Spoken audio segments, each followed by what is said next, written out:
Greetings, blessings, and gratitude for choosing Info Dissected, the podcast with Chuks and Kae-C. In this episode, we need to talk about apology, the word, versus apology, the action. So Kae-C, what we need to talk about for me really is I don't know if it's a belief, a theory, experience that generally, obviously there's no absolutes, but generally speaking, I think that there's a difference between either the capability or the intention to take accountability, and there's a difference between male and female in that regard. I kind of butchered that question or that statement, but in short, I believe that men find taking accountability easier from my experience than women, generally, as I said. And I think there are many exceptions, but in my opinion, exceptions don't disprove a general rule. Mm-hmm. I would first, obviously, I'd like to know whether you agree or disagree. And I am either open to you maybe asking me why or how or whatever. Any questions you may have about my brazen statement, or to just outline your views on the subject, whether you disagree and why you disagree. So I've not really thought about this before. Mm-hmm. Why? Possibly because I've not been in many situations where somebody's kind of said, hold my hands up, I was wrong, and this is my apology. Mm. I'm trying really hard. Mm. But have you done that? I do that. I Okay. definitely, yeah. Definitely need to clarify that as well, because it sounds like, you're just looking outwardly. So as long as we are looking inwardly as well. I tell you, with me, it's difficult because when we touched on this in one of the previous episodes, we all came to an agreement, because obviously Kalisha, our special guest, was in that episode. We came to the agreement that we all have in common the fact that if it's someone who we trust and care about, then we are able to accept accountability a lot easier. With me, I kind of feel like the only people who I'm having to apologize to are my children. There are exceptions. There may be other interactions that I have, and I've messed up, or I've maybe misunderstood something. But we also touched on the fact that it is a lot about understanding. I tend to, if I care, communicate what it is that I'm seeing, and then we'll go down the accountability route from that point. With my children now, it's almost like I'm supposed to know better. So being in a position where they're like, well, Mum, you said this or blah, blah, blah, I might be a little bit like, but I will get there. And I think I probably got that from my dad, because my dad's not one for, or previously wasn't one for, apologies or statements of love. However, as life's gone on, it's something I've definitely recognized that he has developed. So personally, I don't have a lot of examples of people coming to me and apologizing. Like I said, I set that example for my children. So in situations where I point out, this is what you've done, I found it disrespectful, and I don't expect that behavior from you, then it may take a while. My son, I would say, takes slightly longer because he's more opinionated. My daughter doesn't like conflict, so she will see things. I think she sees things similar to how I see it. So it's not as difficult. She'll just say, sorry. But she's the one that will do the same thing again. And we will get on to that. We will, because I definitely coming next. Hold on to that point, because I definitely that point there. Whenever we do go in that point, I've got something I want to explore, something there. But keep going. I mean, that is my male and female dynamic. And I don't know whether that's because it's my son and my daughter. I don't know whether it's because he's older and she's younger. But off the top of my head, without doing too much digging and soul searching, I Mm, can only compare those two. And I will say that my son is more difficult to say, do you know what, that was wrong. He will do it, but it often takes for me to have quite a lengthy conversation and break stuff down and give him examples, mm. different scenarios and blah, blah, blah. And he'll be like, oh, okay, okay. My daughter doesn't take that much. Okay, it's interesting because it's a difficult um, it's a difficult example because there is more to that dynamic, which is obviously parent-child dynamic. So the power difference is different, and I don't know. I don't know if safety is even the right word, but it's harder, I think, to be vulnerable in a dynamic where you feel the other person has way more power in that sense. So yeah, that's fair. I think the examples really that I can give are more like eye to eye, if that makes sense. Mm. So when I say that I feel like men are either I don't know if it's more happy to or they find it easier. Maybe they do. Maybe that's why. To each other.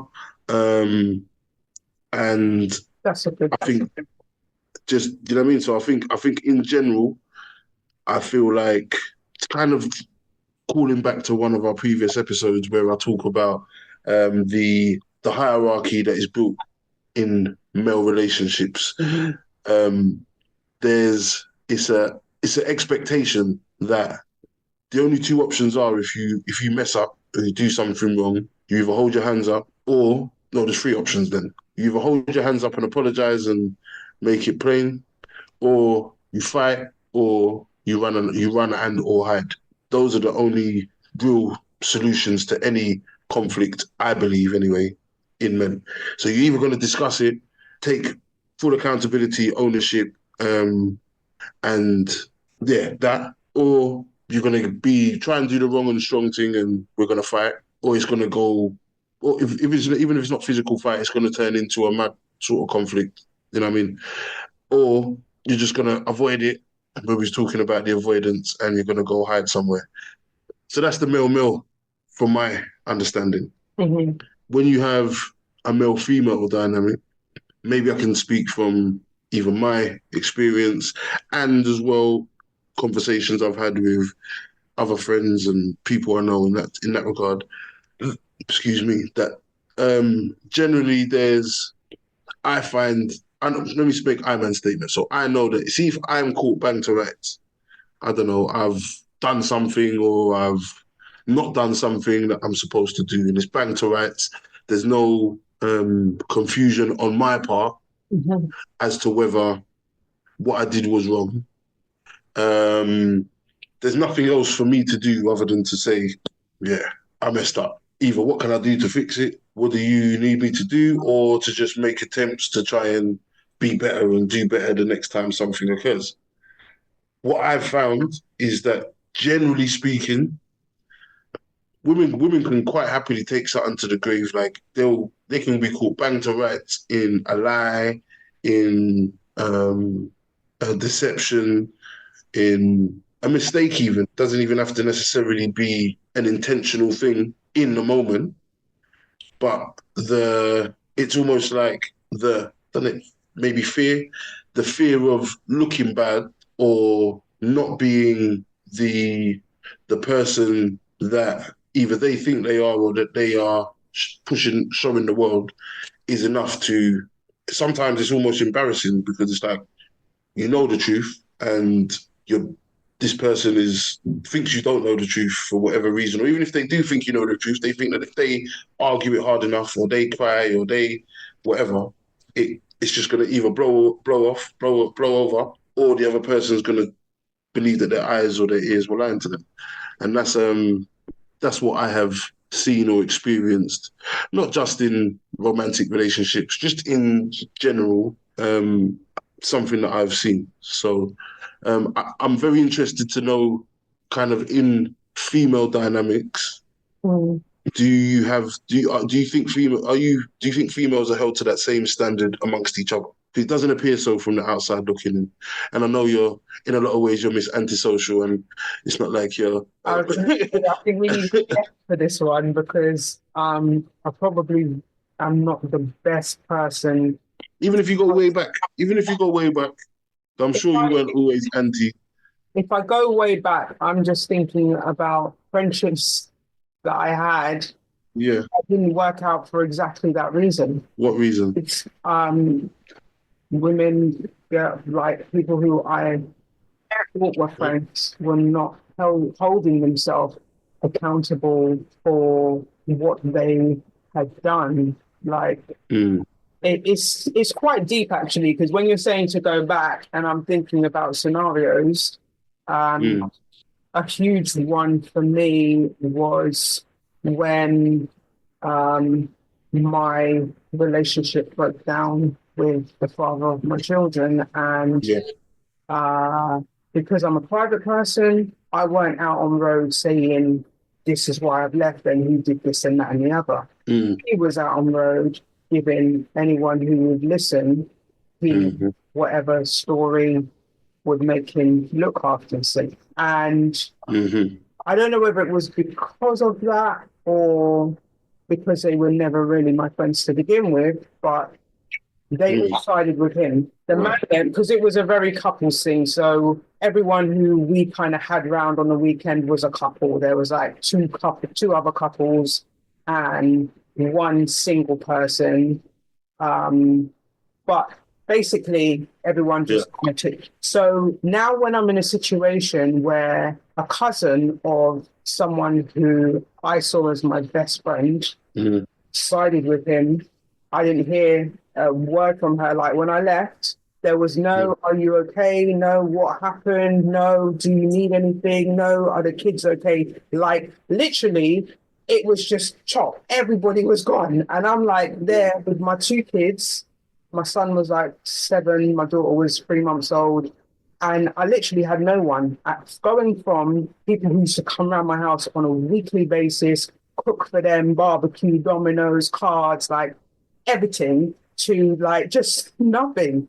And the cousin of this female, who was my best friend from the age of 16, saw me one time and she said, what happened with you two? And I said to her, you're going to have to ask her that question because I don't know. I know I haven't done anything to her. And she said, I don't like this. This is not how it's meant to be. And she's supposed to be your friend. So we need to have a conversation where I get you guys together. And she was the Okay.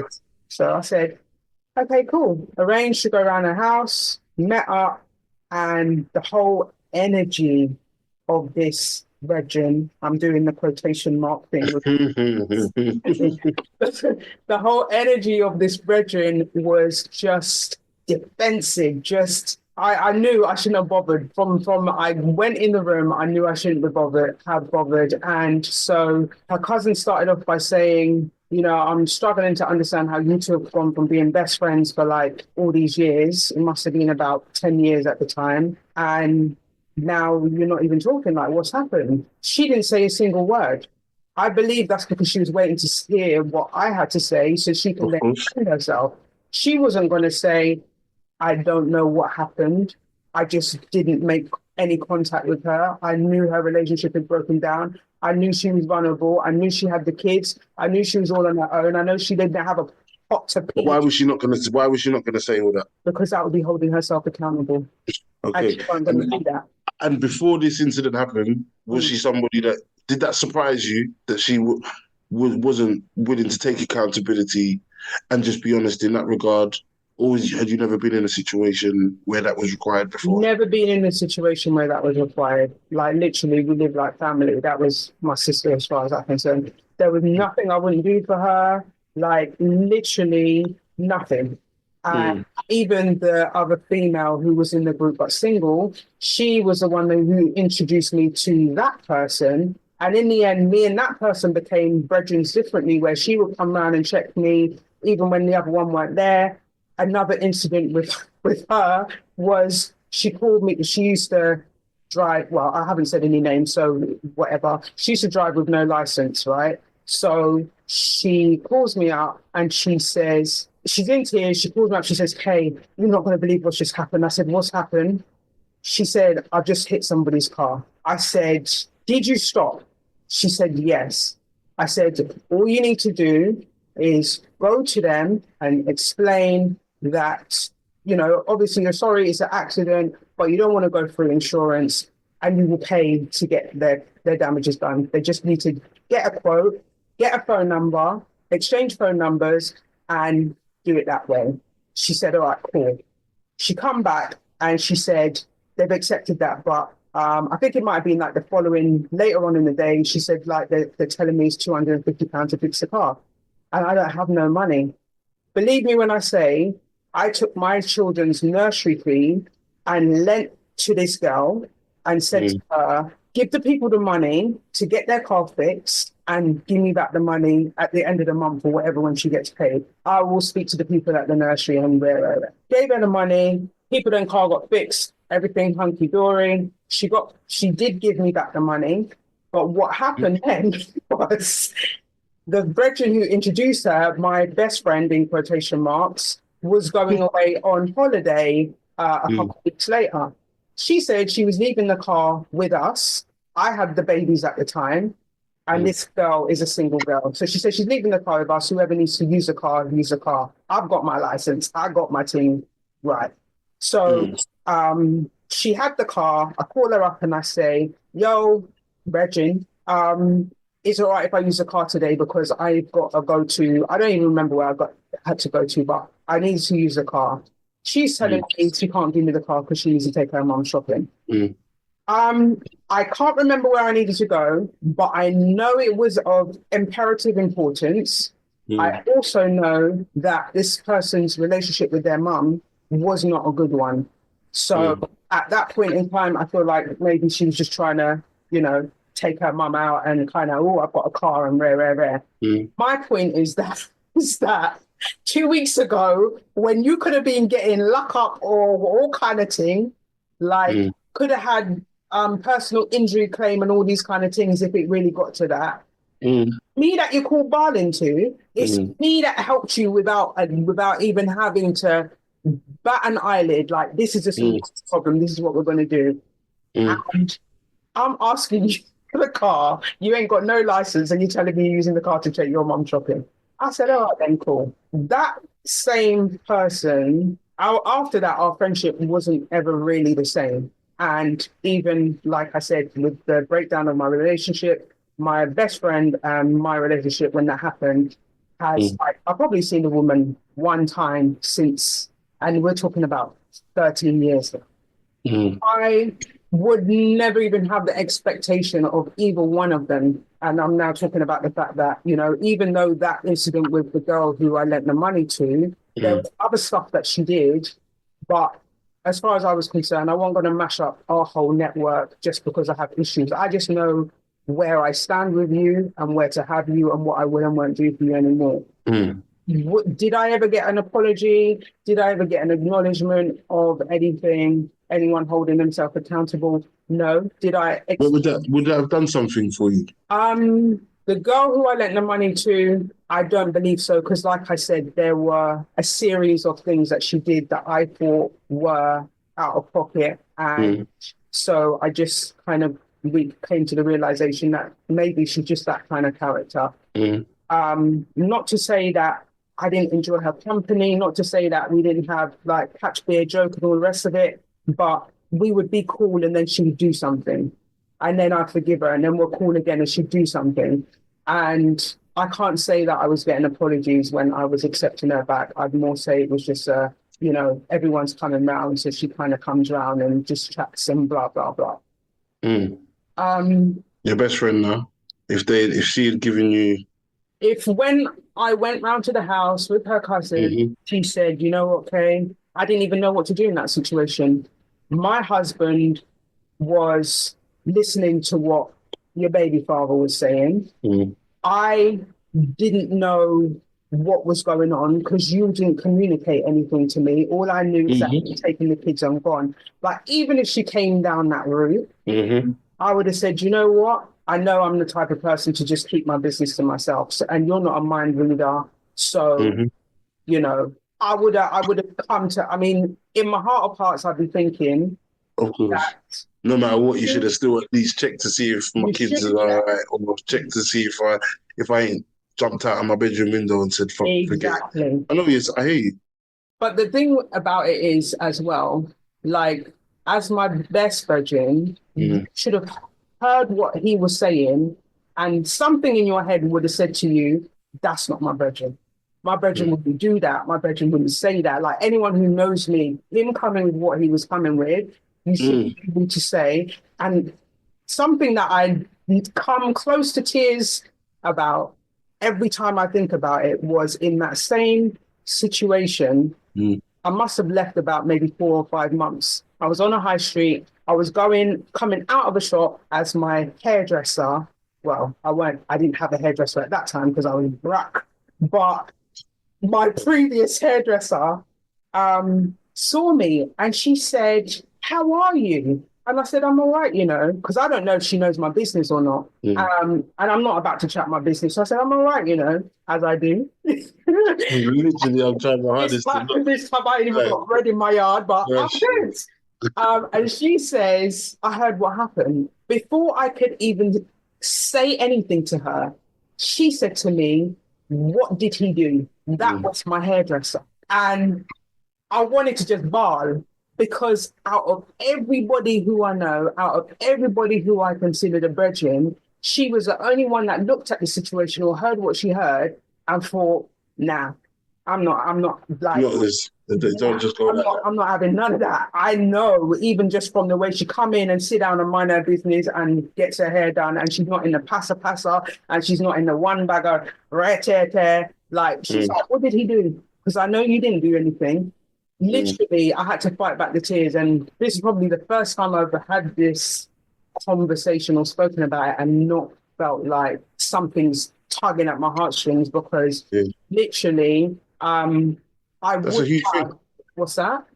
I'm saying that's a huge thing. I understand why it would tug at your heartstrings Yeah. when you've been mischaracterized and mistrusted by any and everybody that you care about and that you believed cared about you in the same way. And for somebody, whoever it was, for somebody to actually really see you for who you are, it's a huge thing. Especially in those moments where you feel, well, you were alone.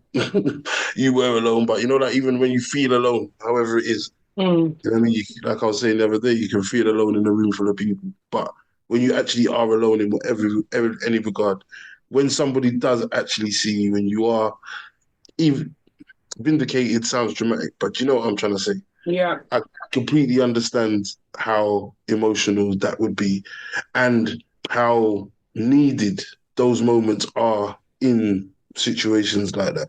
It's 100%. essential. I mean, but Yeah. yeah. I feel like there are people who, even now, if they were just accountable, like if they were just able to say, "Do you know what? I was jacked up." But Mm, on saying that, a lot of them still are. And you would mm, have to be to sit in that situation and sit in that truth all these years and not be able to look at the situation and not think to yourself, nah, I was wrong.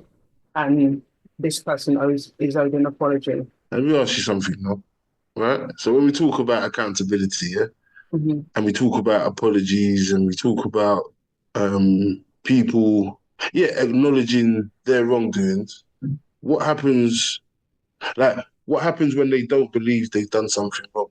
Or their understanding of the situation isn't the same as the person who is either requiring, expecting, wanting acknowledgement of their experience of a situation. So suppose just using the example that you gave, Mm. suppose she came across and said, I don't know, he said some stuff that, semi made sense.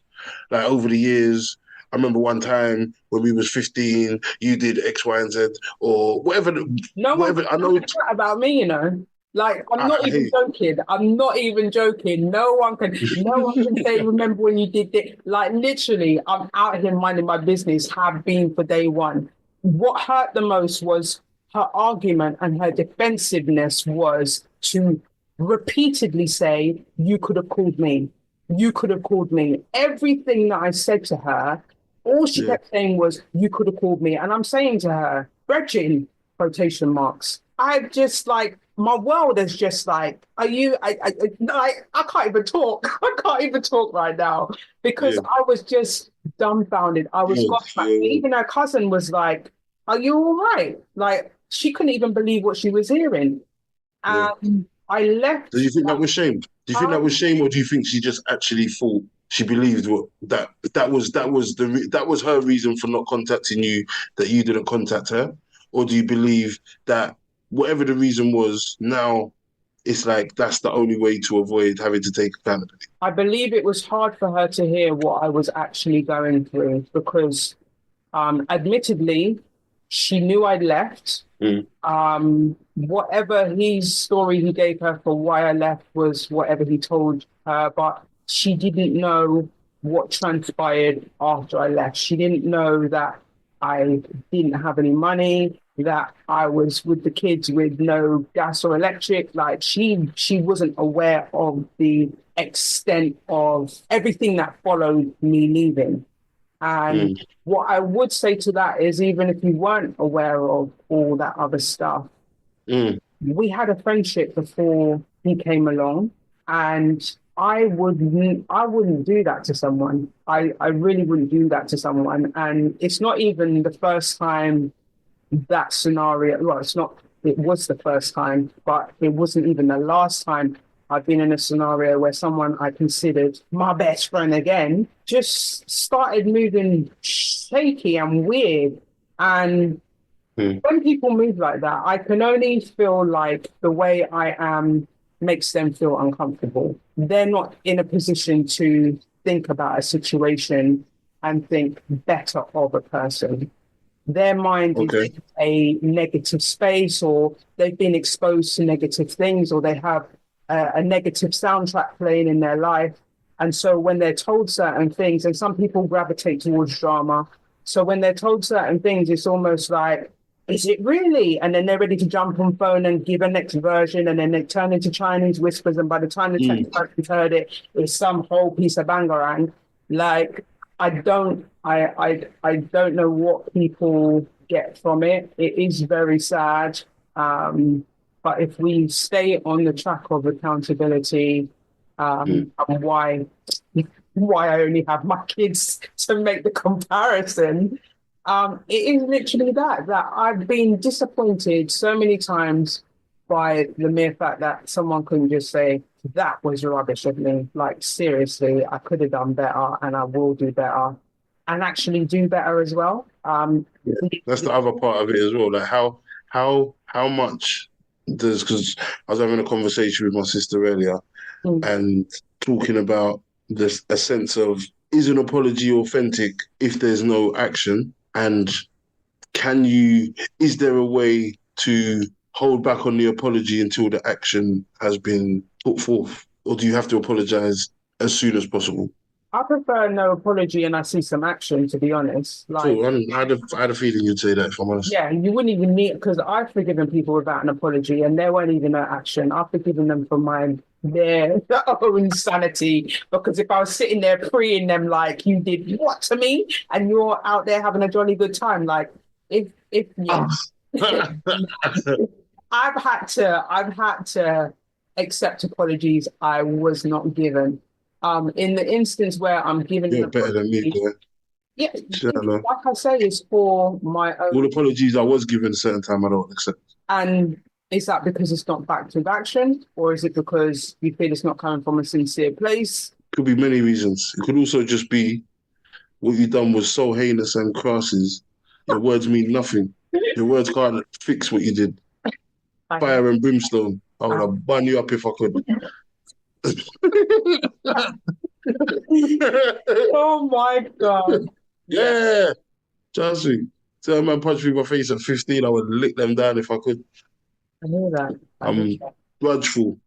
But that's And I think something that apologies if you're gone. that's Yeah, yeah, gone. yeah, you're holding that in your heart, but I've heard the saying like that's like drinking poison and expecting someone else to feel it. And the thing is, I don't know I don't know how to fix it. I, I don't, I, I don't let go. Like you see, if I hold malice for you, Mm. I might be able to walk past you and we not do nothing, but that's not because I've forgiven you.